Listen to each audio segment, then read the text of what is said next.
तो नमस्कार दोस्तों, स्वागत है एक बार फिर आपका हमारे चैनल रोशन सा स्टडी पॉइंट पर। आई होप आप सभी फिजिकल एजुकेशन के लिए भी पढ़ रहे होंगे, साथ साथ अपने मेन सब्जेक्ट के। सो आज की इस वीडियो में हम करेंगे हमारा क्वेश्चन पेपर सॉल्व, यानी कि सैंपल पेपर, ताकि आपको पता लग जाए कि आपके एग्जाम का पैटर्न कैसे रहने वाला है और कैसे कैसे आपसे क्वेश्चन पूछे जाएंगे।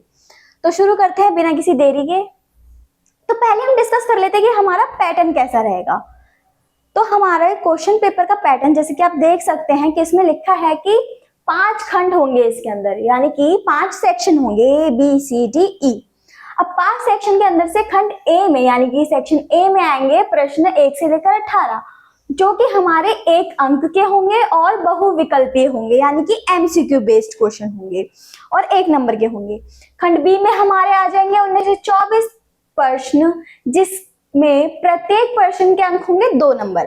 ठीक है, 19 से 24 जो हमारा रहेगा वो रहेगा 2 नंबर का, और इसमें हमें कम से कम 60 से 90 शब्द में आंसर लिखना होगा।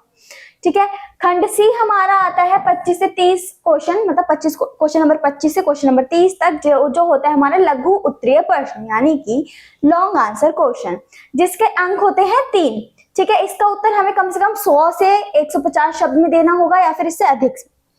अब खंड डी में आ जाते हैं हम। प्रश्न नंबर 31 से 33 जो हमारा होता है वो होता है 4 अंक के, और ये केस स्टडी पर आधारित होते हैं। ठीक है, जो हमारा सेक्शन डी होता है वो किस पर आधारित होता है? केस स्टडी पे। अब हमारा आ जाता है खंड ई।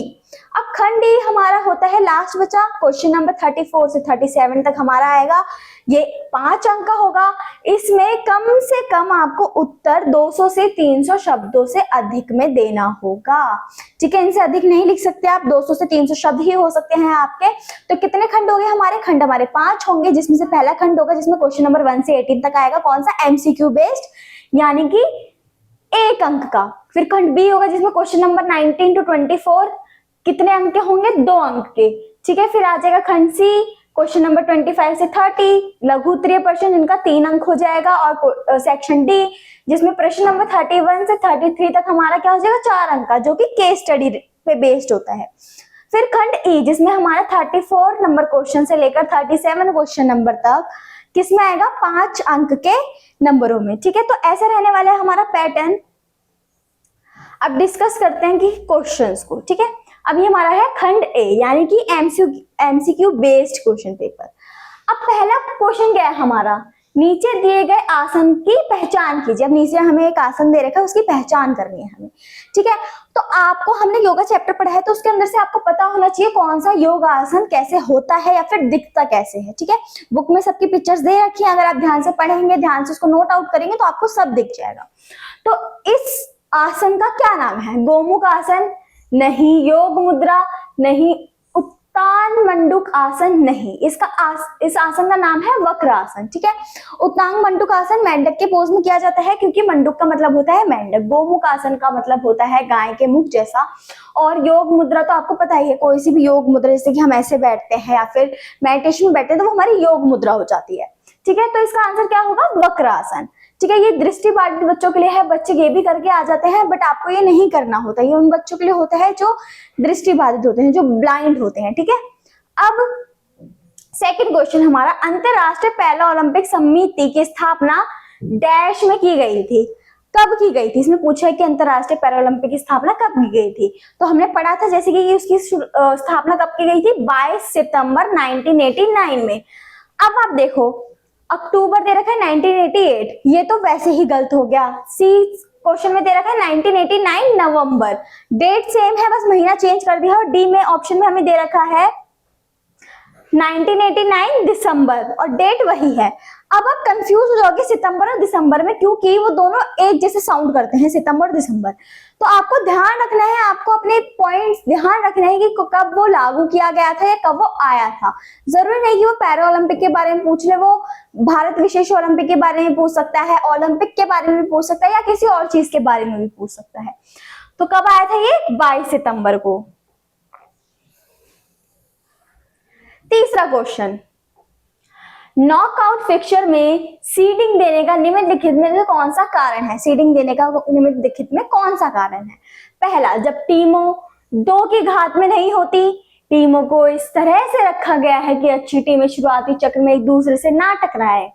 ठीक है, इस तरह की व्यवस्था की जाती है कि अच्छी टीमों की शुरुआती चक्र में ही मुकाबला हो जाए जब अधिक संख्या में टीम टूर्नामेंट में भाग लेने आती है। अब इसमें क्या पूछा है कि नॉकआउट फिक्चर में हम सीडिंग क्यों करते हैं।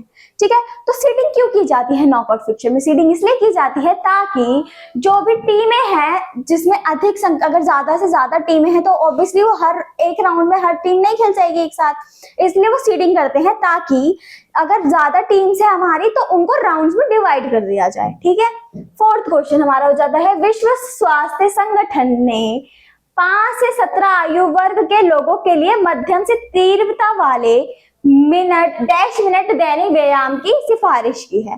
कि जो भी WHO है, WHO ने 5 से 17 आयु वर्ग के बच्चों के लिए तीव्र गति वाले, ठीक है, मध्यम व्यायाम के लिए क्या सिफारिश की थी, उन्हें कितने मिनट तक करना चाहिए? तो इसका आंसर सही है 60 मिनट। उन्हें 60 मिनट तक ही करना चाहिए तीव्र गति वाला।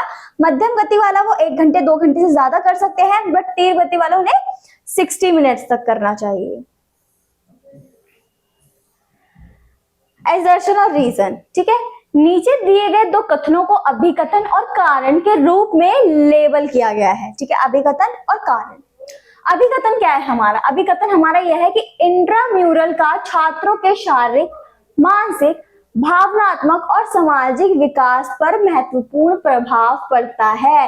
ये कथन सही है, मतलब जो भी उन्होंने असर्शन दिया है, अभिकथन है, वो हमारा सही है कि जब भी हम इंट्राम्यूरल कंपटीशन करवाते हैं या फिर इंट्राम्यूरल प्रोग्राम होता है, वो छात्रों के शारीरिक, मानसिक, भावनात्मक और सामाजिक विकास पर महत्वपूर्ण प्रभाव करता है। अब हमारा कारण क्या है? कारण यह अन्य प्रतिभागी विद्यालयों के समक्ष अपनी प्रतिभा प्रदर्शित करने का अवसर देता है। ठीक है, तो इसका आंसर हो जाएगा कि ए। हमारा अभिकथन और रीजन दोनों सही है। रीजन अभिकथन का सही स्पष्टीकरण कर रहा है। क्यों? क्योंकि जब बच्चा दूसरे विद्यालयों से लड़ता है, दूसरे विद्यालयों से कॉम्पिटिट करता है या स्कूल वाले कॉम्पिटिट करते हैं, तो उनको अपनी प्रतिभा दिखानी होती है। और जब वो प्रतिभा दिखाने वाली बात हो जाती है तो जो बच्चा उसमें पार्टिसिपेट कर रहा होता है वो उसका हर तरीके से विकास करवाते हैं, चाहे वो सामाजिक हो, चाहे वो भावनात्मक हो, मानसिक हो, शारीरिक हो। अब ऐसे कैसे? अगर आप कोई गेम खेल रहे हो, ठीक है, इंट्राम्यूरल कॉम्पिटिशन हम लेते हैं, अगर हम टेनिस खेल रहे हैं, टेनिस में उसको शारीरिक और मानसिक विकास तो हो जाएगा, बात रही भावनात्मक और सामाजिक विकास की। तो जब वो लोगों से मिलेगा, अब वो टेनिस खेल रहा है, प्रैक्टिस करेगा, तो उसको लोग भी चाहिए प्रैक्टिस करने के लिए, अकेले वो नहीं कर सकता है, तो वो लोगों से बॉन्डिंग बनाना सीखेगा, ब्रदरहुड और फ्रेंड्स की बॉन्डिंग बनाना सीखेगा। ठीक है, अब यहाँ पे आ जाते हैं भावनात्मक विकास। उसको इतना प्रिपेयर कर दिया जाएगा कि अगर वो जीते तो इतना एक्साइटेड ना हो, अगर वो हारे तो इतना दुखी ना हो कि मतलब वो बस टूट जाए। ठीक है, तो सभी प्रकार का विकास होगा। इसका मतलब यह है कि असर्शन और रीजन दोनों सही है। रीजन असर्शन की सही स्पष्टीकरण कर रहा है, यानी कि अभिकथन और कारण दोनों सही है, और कारण अभिकथन का सही स्पष्टीकरण कर रहा है। क्वेश्चन नंबर 6, कौन सा विटामिन वसा में घुलनशील नहीं होता? विटामिन बी और सी, विटामिन बी और ए, बी और डी, सी और डी। इसका आंसर है बी और सी। विटामिन बी और सी पानी में घुलनशील नहीं होते हैं। 7th क्वेश्चन, बधिरों के लिए खेलों की अंतरराष्ट्रीय समिति में सेवा करने के लिए कौन योग्य पात्र है? पहला, प्रतिभागियों के माता पिता, दूसरा, अंतरराष्ट्रीय ओलंपिक समिति के सदस्य, तीसरा, बधिर व्यक्ति, और चौथा, खिलाड़ियों के कोच। अब उसमें पूछा है कि बधिर व्यक्ति यानी कि जो लोग सुन नहीं सकते, जो लोग अपने डेफ ओलंपिक्स में आते हैं, वो सुन नहीं सकते, तो उनके लिए अंतरराष्ट्रीय समिति में सेवा करने के लिए कौन योग्य पात्र होता है? पहला, खिलाड़ी को कोच तो नहीं होता, क्योंकि खिलाड़ियों के कोच का क्या काम होता है? उनको खेल सिखाना। फिर हम देख रहे थे बधिर व्यक्ति। अब बधिर व्यक्ति अपनी सेवा खुद कैसे कर सकता है? और पहला, प्रतिभागियों के माता पिता। प्रतिभागियों के माता पिता सिर्फ उनको खेल में देख सकते हैं, उनकी सेवा नहीं कर सकते। तो बच्चा क्या? अंतरराष्ट्रीय ओलंपिक समिति के सदस्य। तो यानी कि बी ऑप्शन हमारा करेक्ट होता है। बी ऑप्शन क्या है हमारा? अंतरराष्ट्रीय ओलंपिक समिति के सदस्य है, जो कि जिम्मेवार होते हैं बधिर व्यक्ति की सेवा के लिए अंतरराष्ट्रीय ओलंपिक में। 8th क्वेश्चन हमारा है, जेनुवॉल्गम एक विकृति है जो डैश में पाई जाती है। पहला, कंधे, दूसरा, क्षत्रिय क्षेत्र, तीसरा, कटी क्षेत्र, और चौथा घुटने और पैर में।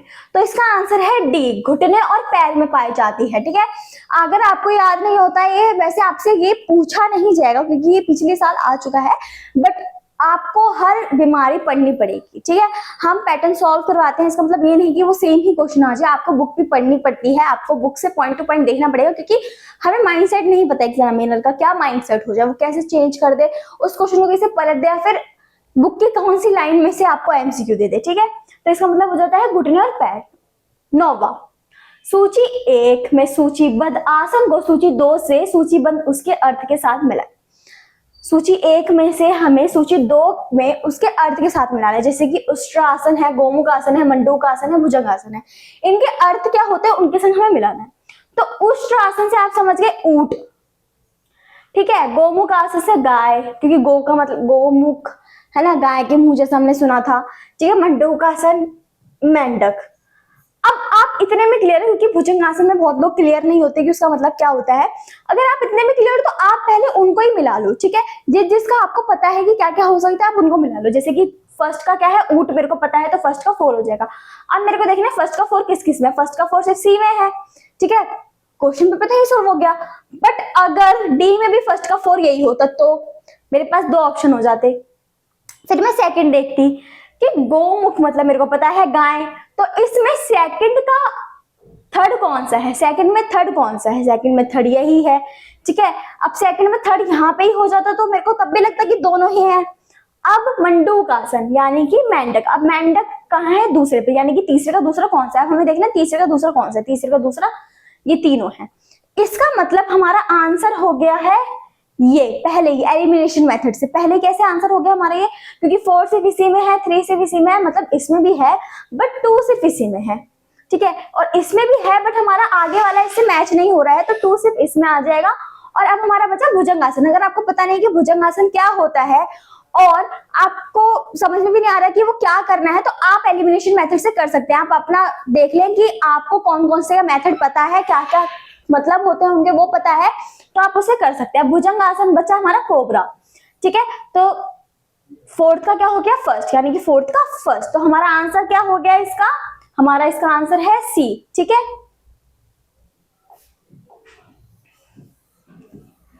10वां क्वेश्चन, नीचे दिए गए 2 कथनों को अभिकथन और कारण के रूप में लेबल किया गया है।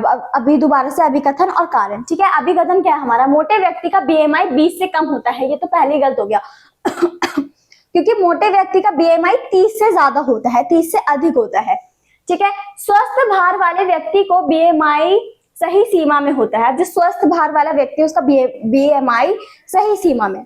ठीक है, तो हमारा रीजन तो सही है बट ए गलत है। हम देख लेते हैं इसका आंसर क्या होगा।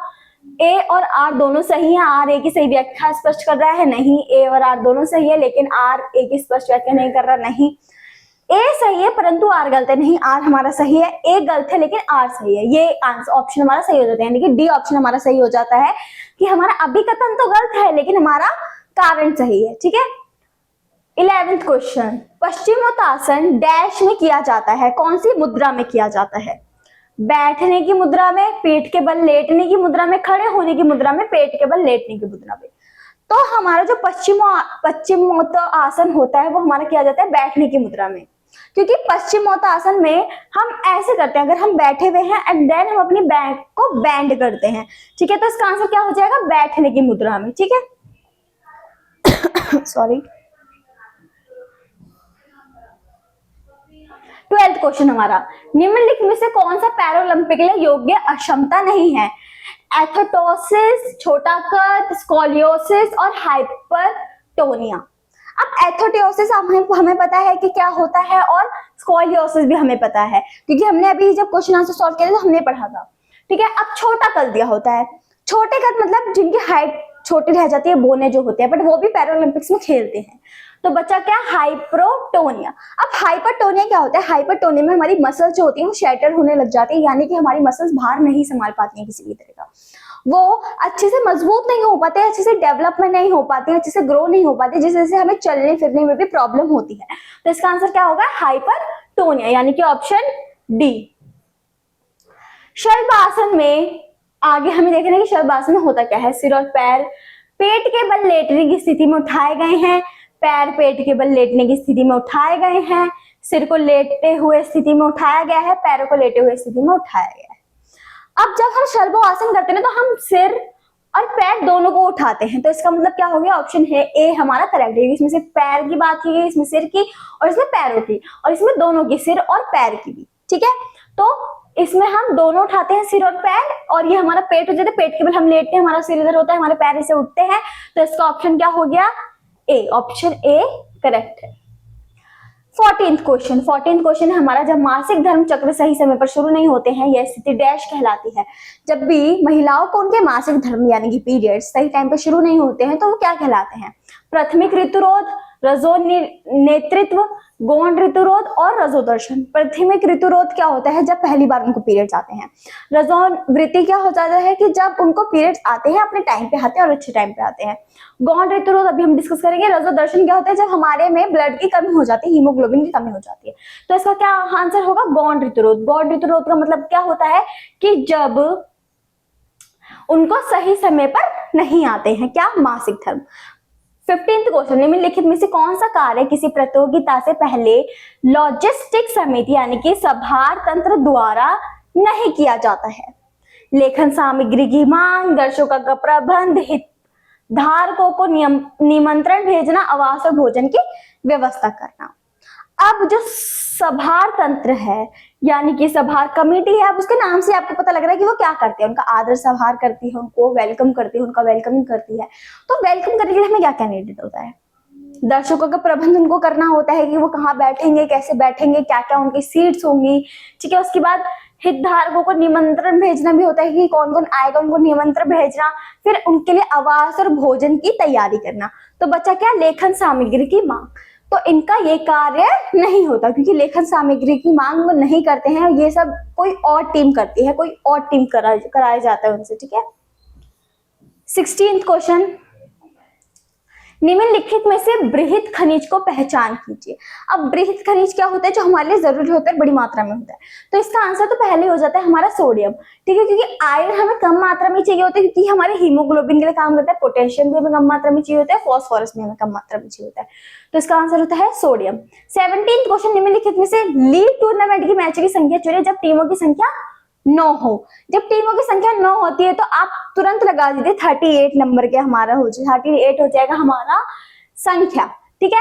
अब कितनी संख्या हो जाएगी और कैसे हो जाएगी, लीग टूर्नामेंट हमने डिस्कस किया था, लीग टूर्नामेंट के लिए टूर्नामेंट कितने टाइप्स के होते हैं और क्या क्या होते हैं और उनके फिक्सचर्स हम कैसे बनाते हैं। तो उसी आधार पर इसका आंसर हो जाएगा 38। आप करके बताइएगा मेरे को कि ये 38 रहेगा या नहीं, ठीक है। इसके बाद आता है हमारा, निम्नलिखित में से कौन सा काइफोसिस के लिए एक सुधारक उपाय है। 18th, काइफोसिस क्या होता है।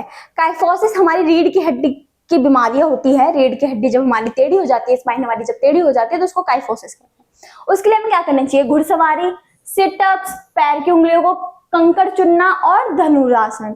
तो घुड़सवारी और सिटअप्स हम जब करते हैं जब हमारी नौक नहीं होती है, ठीक है, और पैरों की उंगलियों से कंकड़ भी हम जब भी चुनते हैं जब हमारी नौक नहीं होती है, पैरों से रिलेटेड कोई प्रॉब्लम होती है। तो बच्चा क्या है, धनुरासन। तो इसके लिए बेस्ट क्या है, धनुरासन। अब आ जाते हैं हमारे खंड ब पे। खंड ब में हमारा 19th क्वेश्चन है, 18 से 64 वर्ष के जनसंख्या के लिए कोई 4 शारीरिक गतिविधियां सुझाएं। अब आप मार्क्स भी देखना, 1/2 × 4 दिए गए हैं, मतलब कि एक गतिविधि का हाफ मार्क्स। अब 4 गतिविधि कौन कौन सी हो सकती है, अगर आप पढ़ के नहीं गए हैं तो आप कोई सा भी आंसर दे दीजिए, इसका आंसर बहुत ईजी है। पहली गतिविधि क्या हो सकती है, उन्हें योग करनी चाहिए, ठीक है। दूसरी, उन्हें अपनी बैलेंस डाइट लेनी चाहिए, उन्हें क्या बोलते हैं उसको, संतुलित भोजन करना चाहिए, ठीक है। तीसरा, योग करना चाहिए और चौथा, मेडिटेशन करनी चाहिए यानी कि ध्यान लगाना चाहिए।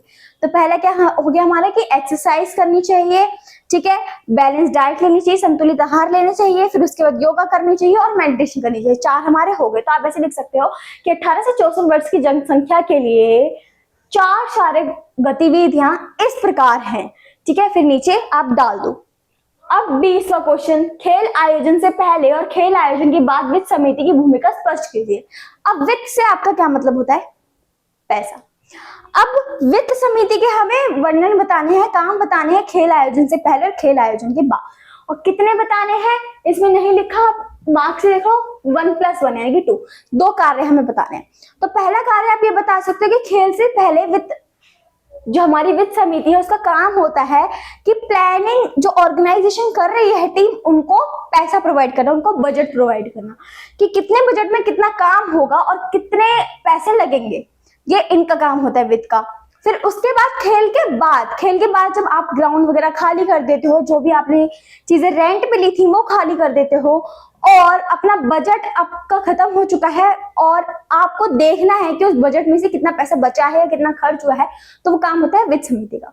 तो वित्त समिति के कार्य निम्नलिखित होते हैं, आपको ऐसे लिखना है। फिर आप लिखोगे कि खेल से पहले, खेल आयोजन से पहले, फिर डैश डाल के नीचे आप उसके पॉइंट्स लिखो। तो खेल आयोजन से पहले क्या काम होते हैं कि बजट निर्धारित करना होता है कि कितनी टीम किस पे कितना खर्च करेगी और प्लेयर्स को कितना पैसा दिया जाएगा, ये निर्धारित करना। अब खेल के बाद, फिर उसके बाद पॉइंट्स लिखोगे आपके खेल के बाद क्या होता है कि जब रेंट वगैरह जो भरना होता है वो वित्त समिति ही देती है उसके पैसे, प्लेयर्स को जो पैसे भिजवाने होते हैं, जिस पैसों को तय करके वो आए थे, जितने पैसे उन्हें देने थे, जितने पैसे उनके काम के बनते हैं, बाकी जो टीम है उसके पैसे कितने बनते हैं, सैलरी कितनी बनती है, तो वो देना वित्त समिति का काम है। अब 21वां क्वेश्चन, समावेश को प्रोत्साहित करने में विद्यालय की भूमिका के बारे में संक्षेप में बताइए।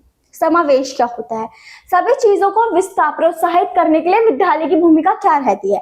अब विद्यालय हमारे लिए स्पोर्ट्स क्लब लाता है, विद्यालयों में हमें स्पोर्ट्स सीखने को मिलता है, शिक्षक हमें इक्वलिटी सिखाते हैं, ब्रदरहुड करना सिखाते हैं, तो यही सब इसके अंदर आ जाएगा। आपको लिखना है समावेशन को प्रोत्साहित करने के लिए विद्यालयों की भूमिका इस प्रकार है या फिर निम्नलिखित है। तो उसके बाद आप पॉइंट्स लिखोगे। पहला पॉइंट कि विद्यालय हमें क्या बोलते हैं, सकारात्मक व्यवहार सिखाता है, सकारात्मक व्यवहार। सेकंड पॉइंट हमारा हो जाएगा कि विद्यालय में सिखाता है कि हमें लोगों के संग कैसे रहना चाहिए और हम सबको इक्वली यानी कि एक समान कैसे देख सकते हैं।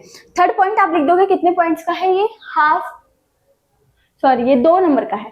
तो 2 पॉइंट वैसे मैक्सिमम रहते हैं, फिर आप लिख दोगे। अगर 2 पॉइंट आपके मैक्सिमम नहीं है तो आप तीसरा पॉइंट लिख दोगे कि विद्यालयों में हमें खेल में प्रोत्साहन मिलता है, हमें खेल खेलने के लिए प्रोत्साहित किया जाता है। स्कूल में पीटी पीरियड्स भी लगते हैं जो कि हमें खेल खेलने के लिए प्रोत्साहित करते हैं। 22वां क्वेश्चन, खाद्य असंतुलता के किन्हीं 4 प्रकारों का उल्लेख कीजिए। ये है 1/2 × 4 यानी कि हमें 4 प्रकार लिखने हैं, तो हाफ नंबर का 1 हो गया।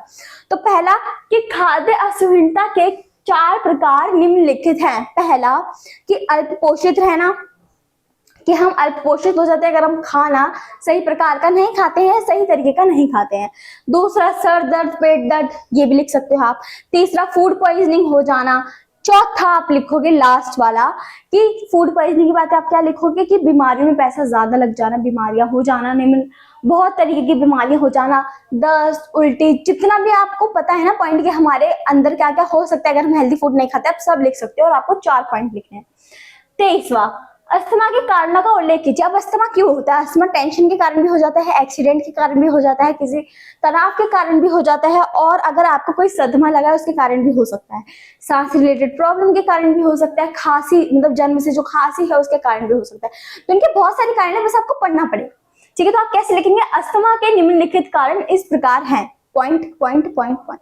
पहला कारण तनाव के कारण, दूसरा कारण किसी हादसे के कारण, चौथा कारण सदमे के कारण, और 5वां कारण कि हमारे अगर हमें बचपन से कोई खांसी वगैरह की प्रॉब्लम है तो उसके कारण भी। 24वां, पोटेशियम और जिंक दोनों में कोई 2 कार्य बताए। अब दोनों के 2 कार्य हमें बताने, 1/2 × 4 है।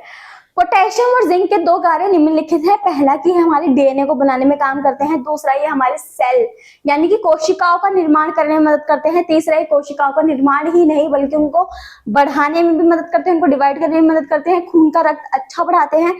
ठीक है, और आप लिख सकते हो कि ये हमारे जो एंजाइम्स होते हैं यानी कि रक्त के एंजाइम्स होते हैं उनको भी बढ़ाने में हमारी मदद करे। तो आप कैसे लिखोगे? पोटेशियम और जिंक दोनों के निम्नलिखित कार्य इस प्रकार है। पहला कार्य कि हमारे डीएनए को बनाने में मदद करते हैं, हिंदी में भी डीएनए ही होता है। दूसरा कि ये हमारे सेल को यानी कि कोशिकाओं को भी बनाते हैं। तीसरा ये हमारी कोशिकाओं को सिर्फ बनाते ही नहीं, बढ़ाने में भी और उनके निर्माण में भी मदद करते हैं। और चौथा कि हमारे एंजाइम को बढ़ाते हैं, या फिर आप ये लिख देना कि हमारे शरीर के जो भी अंग होते हैं जिनमें एंजाइम की जरूरत होती है उनको वहां तक पहुंचाते हैं। ठीक है। 25वां, महिलाओं ने खेल भागीदारी में अविश्वसनीय वृद्धि दिखाई है। इस असमानता से निपटने के लिए महिलाओं और पुरुष के बीच भागीदारी दर में अभी भी बड़ी असमानता है। हमारी सरकार ने भारत में खेलों में महिलाओं की भागीदारी को मुख्य धारा में लाने के लिए खेलो इंडिया योजना और राष्ट्रीय खेल प्रतिभा योजना जैसे विभिन्न कार्यक्रम शुरू किए हैं। खेल महिलाओं में मनोवैज्ञानिक कल्याण को कैसे बढ़ावा देता है?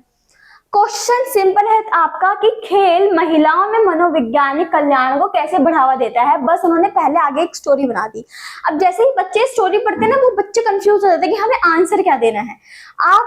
आपको आंसर इस स्टोरी बेस्ड पे नहीं देना, आपको आंसर सिर्फ एक मेन क्वेश्चन में देना है कि खेल में महिलाओं में मनोवैज्ञानिक कल्याण कैसे बढ़ावा देता है। ठीक है, अब उनको मनोवैज्ञानिक कल्याण कैसे बढ़ावा दे रहा है उनको। पहला आप लिखोगे कि महिलाओं में खेल मनोवैज्ञानिक कल्याण कुछ निम्न प्रकार से देता है। अब वो निम्न प्रकार क्या होते हैं कि खेल उनको मोटिवेट करता है ताकि वो आगे बढ़ सके और अपने कार्य अच्छे से कर सके। दूसरा कि वो इमोशनली उनको स्टेबल बनाता है, इमोशनली मतलब भावनात्मक उनको स्टेबल बनाता है, जिससे कि वो अपने इमोशंस को कंट्रोल करना सीख जाती हैं। और तीसरा आप लिखोगे कि वो अपनी सोसाइटी से बाहर कदम रखती हैं और अपने दम पे खड़ी होती हैं। यानी कि आपको यहाँ महिलाएं सशक्तिकरण बता देना पूरा कि महिलाओं का सशक्तिकरण कैसे हुआ खेल के अंदर।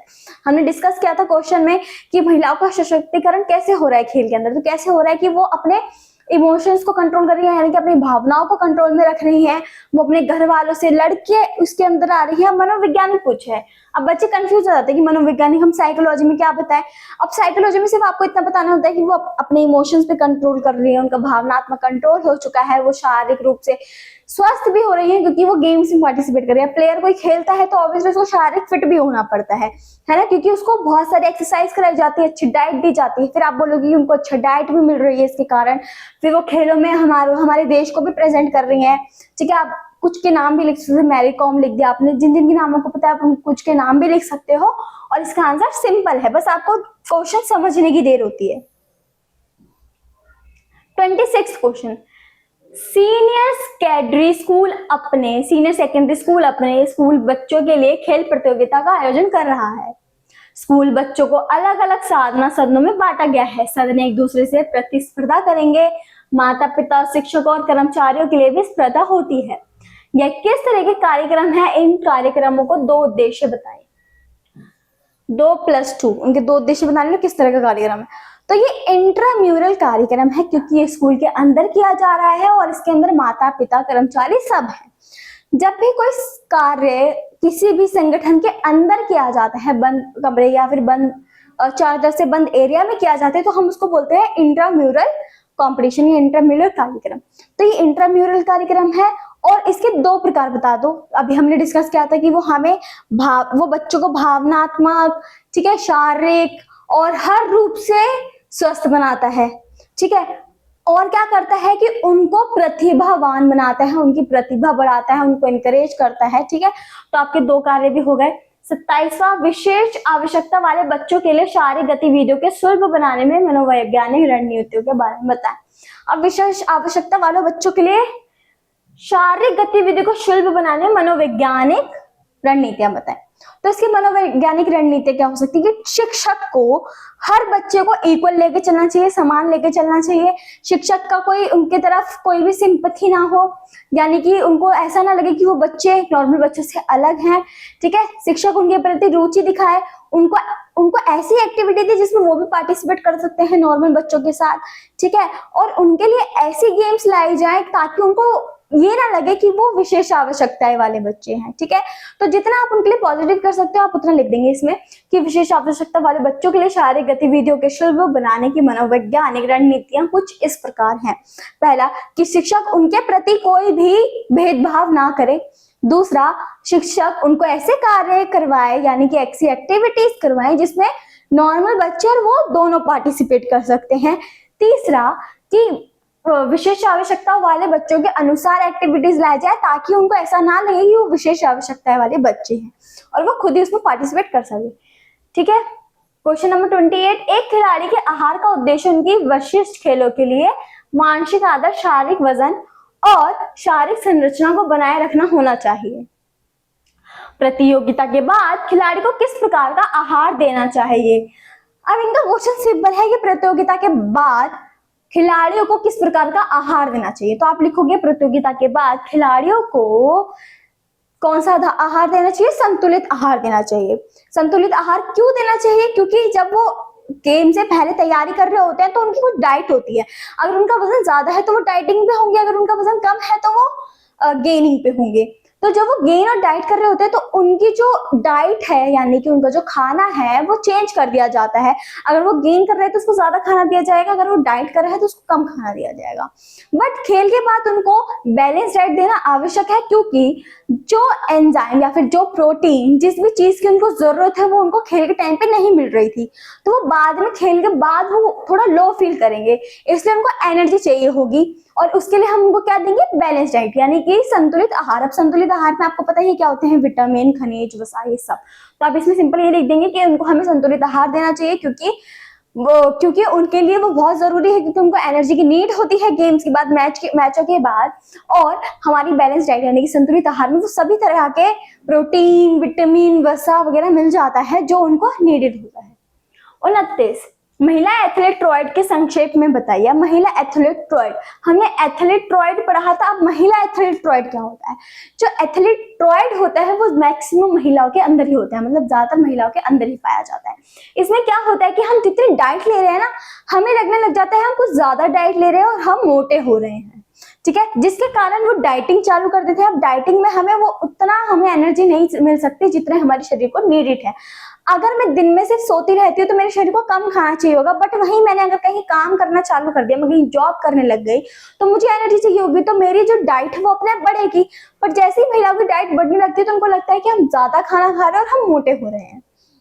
वो ये नहीं समझ पाते हैं कि हमारे ही शरीर को वो नीड है, इसलिए हम खा रहे हैं।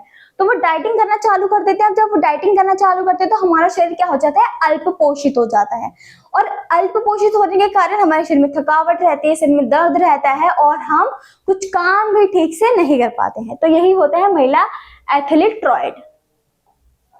जब महिलाओं को लगने लगे कि वो हद से ज्यादा खा रही हैं और मोटी हो रही हैं तो वो डाइटिंग चालू कर देती है, जिससे वो अल्प पोषित हो जाती हैं। 3, रीढ़ की हड्डी का दायां बाएं और झुक जाना क्या कहलाता है। इस विकृति को ठीक करने के लिए 2 अभ्यास सुझाएं। रीढ़ की हड्डी का दायां बाएं और झुक जाना कहलाता है काइफोसिस। हमने ऊपर पढ़ा था काइफोसिस क्या होता है, वही काइफोसिस। और इसको ठीक करने के लिए 2 सुधारक उपाय क्या है, धनुरासन और कोबरा पोज। आप कुछ भी कर सकते हो, धनुरासन, भुजंगासन। भुजंगासन को ही कोबरा पोज कहते हैं। तो आप वो 2 लिख दोगे और लिख दोगे कि इसको बोलते हैं काइफोसिस। खंड डी में आ गए हम। 31वां क्वेश्चन है, निम्नलिखित चित्र को देखें और प्रश्न का उत्तर दें।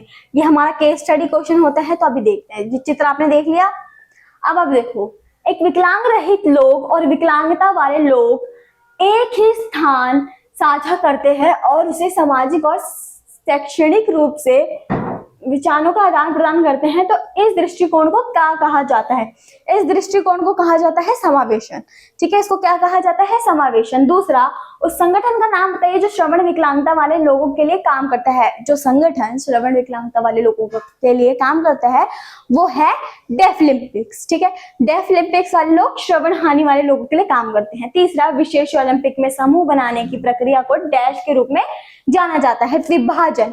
ठीक है, जब भी हमारे समूह की बात आ जाए और ओलंपिक में बात आ जाए तो उसको हम क्या बोलते हैं, विभाजन। उसको विभाजन के रूप में जाना जाता है। चौथा, विकलांग लोगों के लिए लुडविग गुटमून द्वारा शुरू किए गए 2 खेलों के नाम बताएं। शुरू किए गए खेलों के नाम बताएं। तो उन्होंने शुरू किया था स्टॉर्क मैंडविक। ठीक है, स्टॉर्क मैंडविक एक खेल था जो कि उन्होंने चालू किया था विकलांग लोगों के लिए। ये व्हील चेयर वालों के लिए खेल, जो व्हील चेयर पर लोग होते हैं, ठीक है, उनके लिए खेल था। क्या नाम था उसका, स्ट्रोक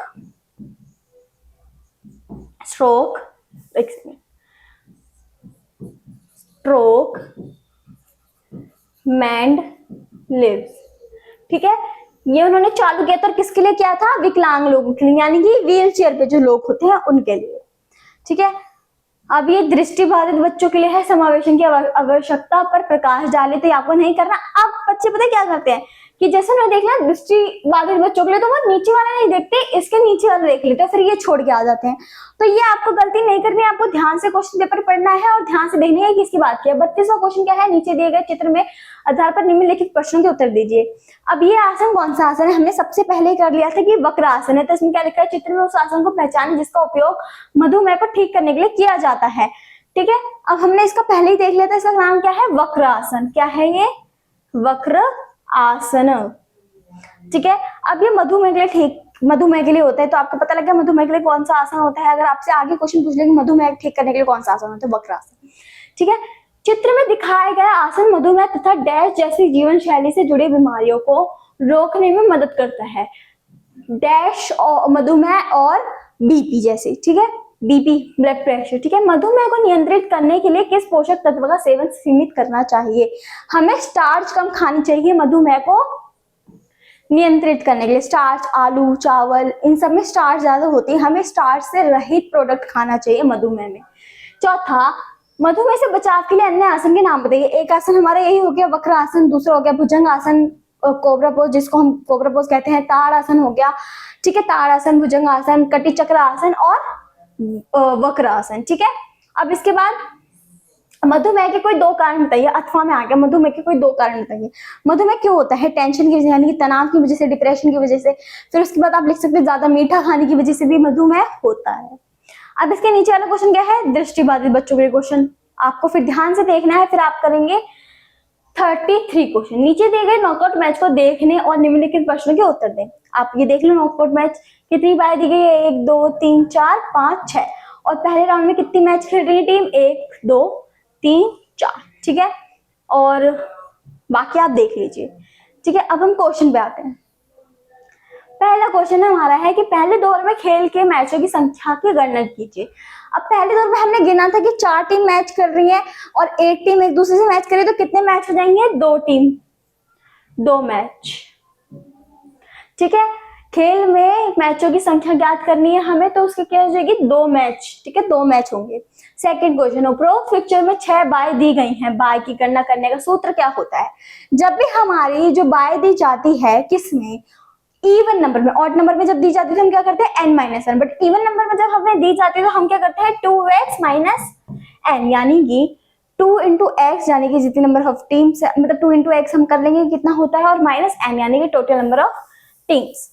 फिर उसके बाद यदि टीमों की संख्या विषम है तो ऊपरी आधे भाग की टीमों की संख्या की गणना करने के लिए सूत्र बताएं। सम विषम, सम मतलब इवन और विषम मतलब ऑड। ऑड होते तो हम क्या करते हैं n-1 अपॉन में 2, और क्या निकालने के लिए हमें पूछा क्या, ऊपर आधे भाग को। ठीक है, ऊपरी अर्ध निकालने के लिए हम कैसा फॉर्मूला अपनाएंगे, मैंने आपको फॉर्मूला बताया था कि जब भी हम ऊपरी टीम का अपनाते हैं तो हम प्लस करते हैं, निचली टीम का निकालते हैं माइनस करते हैं। और यही हम अगर बाय निकाल रहे होते हैं तो ऊपरी टीम का हम निकालते हैं माइनस करके, नीचली टीम का हम निकालते हैं प्लस करके।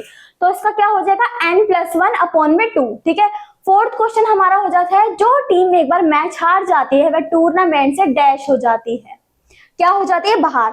नॉकआउट टीम में हमने देखा था कि अगर कोई टीम मैच हार गई है, अगर कोई टीम मैच हार गई है तो उसको पहले ही राउंड से बाहर कर दिया जाता है, उसको मौका नहीं दिया जाता दूसरी टीमों के साथ खेलने के लिए। और यही लीग टूर्नामेंट में क्या होता है कि उनको हर टीम से मौका मिलता है मैच खेलने का।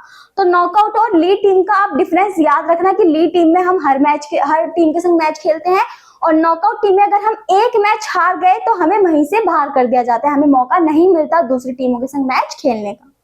आगे दृष्टिबाधित बच्चों के लिए होता है प्रश्न, क्योंकि वहां पे हमें पिक्चर दी गई है, इसलिए अगले का क्वेश्चन होता है हमारा दृष्टिबाधित के लिए। अब हमारा लास्ट भाग आ जाता है, यानी कि खंड ई, जिसमें हमारे होते हैं 5 अंकों के क्वेश्चन आंसर।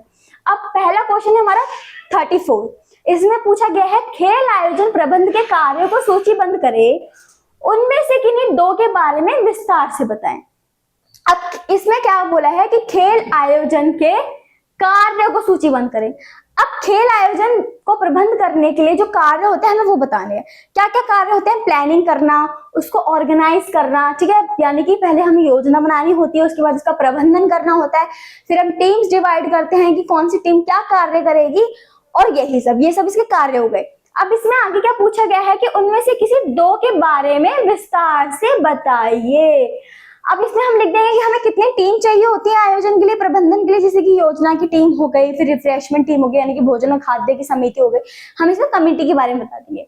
अब आपको किसी भी दो कमेटी यानी कि समिति जिनके नाम पता हो और जिनके कार्य पता हो, उनके बारे में आप यहाँ पे लिख दोगे कि पहली समिति होगी योजना समिति। योजना समिति के क्या कार्य होते हैं? योजना समिति के कार्य ये होते हैं कि वो योजना बनाते हैं कि कौन सा काम कौन सी समिति करेगी और वो काम कैसे किया जाएगा, कब किया जाएगा, क्या किया जाएगा।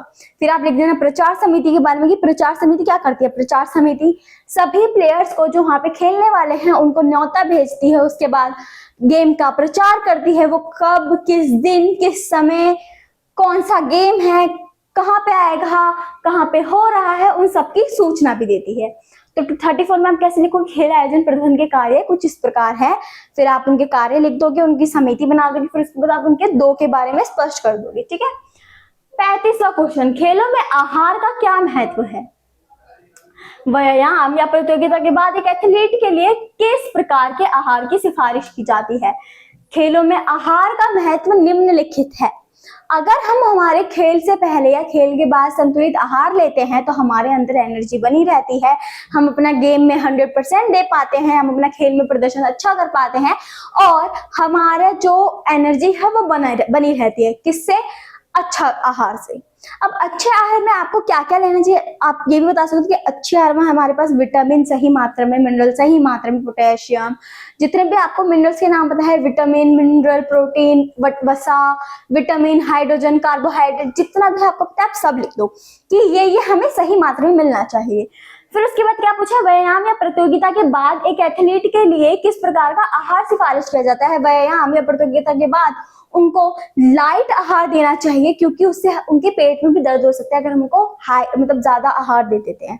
तो उनको हल्का खाना देना चाहिए, जिसकी वजह, हल्का खाना मतलब ये नहीं खिचड़ी वगैरह दे दो आप, नहीं, वो बीमार व्यक्ति के लिए होता है। हल्का खाना मतलब कि जितना उनकी डाइट है उससे थोड़ा कम दिया जाए। ठीक है, बट बैलेंस डाइट ही होना चाहिए, संतुलित आहार ही होना चाहिए, उसके अंदर वसा, प्रोटीन, विटामिन सब इक्वल मात्रा में होना चाहिए। ठीक है। 36 क्वेश्चन, उच्च रक्तचाप को रोकने में सहायक किन्हीं 4 आसनों का उल्लेख करें। हल आसन की विधि और सावधानियां का विस्तृत वर्णन किए। उच्च रक्तचाप को रोकने के लिए जो आसन है, किन्हीं 4 पूछे ना, 4 आसन के नाम है हलासन, कटी चक्र आसन, भुजंग आसन और ताड़ासन। ठीक है, ये मैक्सिमम आसन हर चीज में काम आते हैं, तो आप ये 4 याद कर लो, तो किसी में पूछा जाएगा तो आप ये उसमें लिख सकते हो। बस हाँ, ये याद रखना कि पीठ के लिए ये आसन नहीं किए जाते और गोमुख आसन में भी ये आसन नहीं किए जाते, पीठ दर्द में भी ये नहीं किए जाते, क्योंकि ये पीठ से रिलेटेड होता है। अगर पीठ की इंजरी है या फिर पीठ में दर्द है तो हम ये आसन नहीं कर सकते, क्योंकि फिर इससे हमें आगे कोई ज्यादा प्रॉब्लम हो सकती है। ठीक है, तो आप ये याद रखना कौन कौन से आसन है? कटी चक्र आसन, हल आसन, भुजंग आसन और ताड़ासन। 4 आसन हमारे हो गए। अब हमें लिखना है हल आसन की विधि और सावधानियां। अब हल आसन हमें घुटने में जब हमें चोट लगी हो, अगर हमारी पेट में कोई चोट हो, पीठ और घुटने से रहित अगर हमारी कोई चोट है, रिलेटेड हमारी कोई चोट है, तो हमें हल आसन नहीं करना चाहिए। अब हल आसन की विधि क्या होगी? हल आसन में हमें पहले सीधे खड़े रहना होता है। जैसे ही हम सीधे खड़े होते हैं, हमारे पैर दोनों खुले होंगे, कंधों की सीध में होंगे और हमारे हाथ बिल्कुल सीधे होंगे। ठीक है, कंधों की सीध में, ये भी कंधों की सीध में। फिर हमें पहले दाईं ओर की तरफ झुकना है और अपने दाएं हाथ से ही हमारे पैर की उंगलियों को टच करना है। फिर उसके बाद सेम दूसरी तरफ प्रोसेस। तो आपको ये प्रोसेस भी याद करना पड़ेगा, इनकी विधि भी याद करनी पड़ेगी और इनकी विधि के साथ साथ आपको इनकी सावधानियां भी याद करनी पड़ेंगी, क्योंकि अभी इसने हल आसन पूछा है, उसमें शायद भुजंग आसन पूछ ले, फिर कोई और आसन पूछ सकते हैं। तो आपको पहले क्या लिखना है कि उच्च रक्तचाप रोकने के लिए 4 आसन निम्नलिखित है। पहला कटी चक्र आसन, दूसरा हल आसन, तीसरा क्या हो गया हमारा ताड़ आसन, चौथा हमारा हो गया भुजंग आसन। अब हल आसन की विधि बता दीजिए कि हल आसन की विधि में हमें सीधा खड़ा होना होता है, हमारे पैर कंधों की सीध में होने चाहिए, हमारे हाथ भी कंधों की सीध में होने चाहिए। फिर हमें, अगर हम दाएं और झुक रहे हैं तो हमें दाएं हाथ से हमारी दाएं पैर की उंगलियां छूनी ही है। 5 मिनट तक हमें ऐसे ही रहना है, सांस लेते हुए हमें उस पोज में जाना है और सांस छोड़ते हुए हमें वापस अपने पोज में आना है। अब इसकी सावधानी क्या क्या होगी कि अगर हम किसी भी घुटने, पीठ या कंधे की चोट से ग्रस्त हैं या फिर कोई प्रॉब्लम है बचपन से ही, तो हमें यह आसन नहीं करना चाहिए। 37वां क्वेश्चन है हमारा, विशेष आवश्यकता वाले बच्चों के लिए खेल गतिविधियों के लाभ का विस्तार से वर्णन कीजिए। विशेष आवश्यकता वाले बच्चों के लिए खेल गतिविधियों के लाभों का वर्णन करना है। ठीक है, तो आप इसमें 5 पॉइंट लिख सकते हो कि विशेष आवश्यकता वाले बच्चों के लिए खेल गतिविधियों के लाभ कुछ इस प्रकार हैं। पहला लाभ ये हो जाता है कि वो समाजीकरण सीख जाते हैं, वो जो सामाजिकता उनकी डेवलप हो जाती है। ठीक है, इसके अंदर आप पॉइंट लिख दो कि समाजीकरण में कैसे सीखते हैं कि वो लोगों से घुलना मिलना सीखते हैं और वो नॉर्मल लोगों से भी घुलते मिलते हैं, जिनसे उन्हें पता लग जाता है कि उनको कैसे क्या आगे करना है और उनके अंदर पॉजिटिविटी आ जाती है। ठीक है, सकारात्मकता आ जाती है। सेकंड पॉइंट आप लिखोगे कि उनका कॉन्फिडेंस बिल्ड हो जाता है, उनकी आत्मशक्ति बिल्ड हो जाती है और आत्मनिर्भरता बढ़ जाती है। ठीक है, वो इंडिपेंडेंट हो जाते हैं, वो कॉन्फिडेंट हो जाते हैं। तीसरा पॉइंट आप लिख दोगे कि वो हेल्प करते हैं उनको शारीरिक तरीके से, मानसिक तरीके से, भावनात्मक तरीके से डेवलप रहने में। ठीक है, और कंट्रोल रहने में। फिर उसके बाद 5वां पॉइंट लिख दोगे कि विशेष आवश्यकता वाले बच्चों के लिए खेल गतिविधियों से उनको स्कॉलरशिप्स भी दी जाती हैं, जिस वजह से वो आगे पढ़ भी सकते हैं और अपना कार्य भी कर सकते हैं।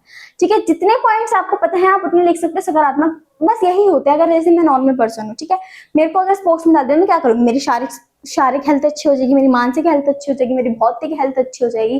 ठीक है, हर तरीके से मेरी हेल्थ अच्छी हो जाएगी। मेरे को अच्छी डाइट मिला करेगी, जो मेरे को घर में नहीं मिलता होगा शायद मेरे को वहां दे दिया जाए। फिर उसके बाद मेरे अंदर कॉन्फिडेंस आ जाएगा, मैं लोगों से घुलने मिलने लग जाऊंगी, ब्रदरहुड वाली फीलिंग आ जाएगी। वो सब इनमें भी होता है, विशेष आवश्यकता वाले लोगों में भी।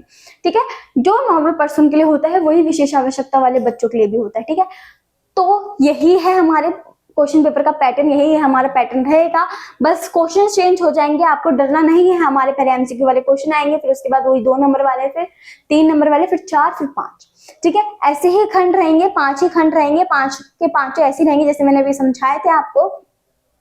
और हमने अभी देखा कि इसमें योगा से ज्यादा है कि कौन सी योगा हमें कैसे करनी चाहिए, क्या क्या करना चाहिए उसके अंदर। तो सेम हो सकता है आपसे भी रिलेटेड है, किसी चैप्टर में से ज्यादा पूछ ले, किसी चैप्टर में से कम पूछ ले, तो हर चैप्टर को इक्वल लेके चलना। ठीक है, तो मिलते हैं आपसे हमारे अगली वीडियो में, तब तक के लिए टेक केयर। और बाकी हाँ, all the best for your exam, अच्छे से करके आना।